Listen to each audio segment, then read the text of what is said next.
कभी कभी चलते चलते जीवन में अचानक से बातें आ जाती है। कुछ बातें हमारे अनुसार होती है, कुछ बातें हमारे अनुसार नहीं होती है। और जब बातें हमारे अनुसार नहीं होती है, सबसे पहले मन क्या कहता है? मेरे साथ ऐसा क्यों हुआ? कहता है कि नहीं मन ऐसा, मेरे साथ ऐसा क्यों हुआ? कोविड आया अचानक, इतनी बीमारी आई सृष्टि के ऊपर, इतनी आत्माओं ने अपना शरीर त्याग दिया, इतने लोगों की नौकरी चली गई, कितना कुछ हो गया सृष्टि के ऊपर। तो मन तो कहेगा ना, ऐसे कैसे हुआ, किसने किया? तो हमेशा हम एक कारण ढूंढते हैं कि जो हुआ वो किसकी वजह से हुआ। छोटी छोटी चीज़ों के लिए हम उंगली यहाँ यहाँ यहाँ रखते हैं, और बड़ी बातों के लिए हम उंगली किस पर रख देते हैं? किस पर रखते हैं उंगली? ये किसकी मर्जी से हुआ? उसकी मर्जी से हुआ। क्योंकि बचपन से सुना था ना, परमात्मा की मर्जी से सब कुछ चलता है। पत्ता पत्ता भी ईश्वर की मर्जी से हिलता है। कौन कौन मानता है इस बात को, स्वीकार करता है कि सब कुछ ईश्वर की मर्जी से होता है? सब कुछ ईश्वर की मर्जी से होता है। अच्छा, अब इसको भी चेक कर लेते हैं, एक मिनट। अगर सब कुछ ईश्वर की मर्जी से हो रहा है, तो फिर सबका भाग्य कैसा होना चाहिए? सब कुछ ईश्वर की मर्जी से हो रहा है, तो सबका भाग्य कैसा होना चाहिए? कैसा होना चाहिए? ऐसे ऐसे ऐसे या बहुत अच्छा? कैसा होगा हर एक का भाग्य?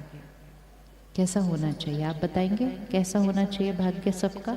ईश्वर की मर्जी से हो रहा है, तो सबका भाग्य कैसा होगा? बहुत अच्छा। थोड़ा गड़बड़ कभी कभी,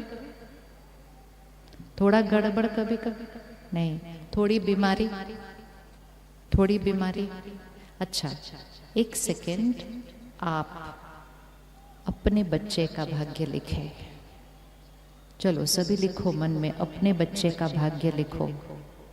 साल में कितनी बार बीमारी लिखेंगे? साल में कितनी बार बीमारी लिखेंगे? एक भी बार नहीं। थोड़ा सा बुखार तो चलता है, वो भी नहीं लिखेंगे। नंबर कितने लिखेंगे उसके रोज स्कूल में हर बार? हाईएस्ट। उसका जीवन हम कैसा लिखेंगे? परफेक्ट। बढ़िया के अलावा हम कुछ लिखेंगे नहीं उसके भाग्य के अंदर। तो जब माता पिता अपने बच्चे का भाग्य लिखते हैं, तो बढ़िया के अलावा कुछ लिखते नहीं हैं।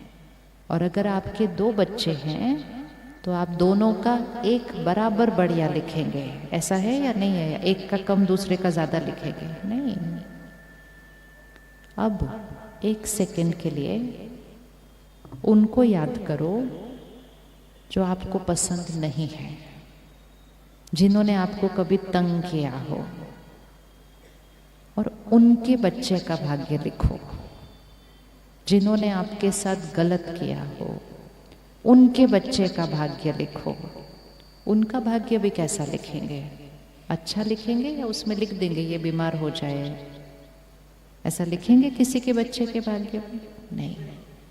तो हमने कभी सोचा नहीं कि हम अपने बच्चों का भाग्य बढ़िया लिखेंगे, हम दूसरों के बच्चों का भाग्य बढ़िया लिखेंगे, हम तो जिसने हमारे साथ गलत किया उसके बच्चे का भाग्य भी बढ़िया लिखेंगे।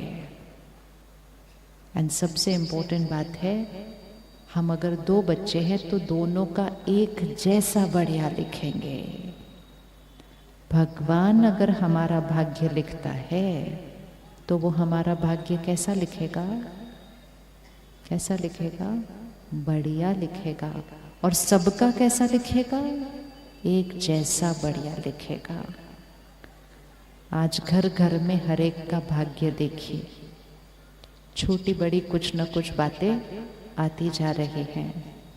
कोविड आया, भगवान की मर्जी से आया? कोविड भगवान की मर्जी से आया? किस किस को लगता है कोविड भगवान की मर्जी से आया? नहीं। तो पत्ता पत्ता उनकी मर्जी से हिलता था, तो फिर कोविड उनकी मर्जी से नहीं है। आज युद्ध चल रहा है देशों में, वो उनकी मर्जी से चल रहा है। आज एक बच्चा सुबह घर से स्कूल के लिए जाता है, वापस नहीं आता, एक्सीडेंट हो गया, उसकी मर्जी से हुआ। क्या कुछ हो रहा है सृष्टि पर सारा दिन, ये सब ईश्वर की मर्जी से होता हुआ दिखता है। और जब फिर कुछ ऐसा होता है तो वो ईश्वर भी अच्छा नहीं लगता। हम कहते भगवान ने मेरे साथ ऐसा क्यों किया।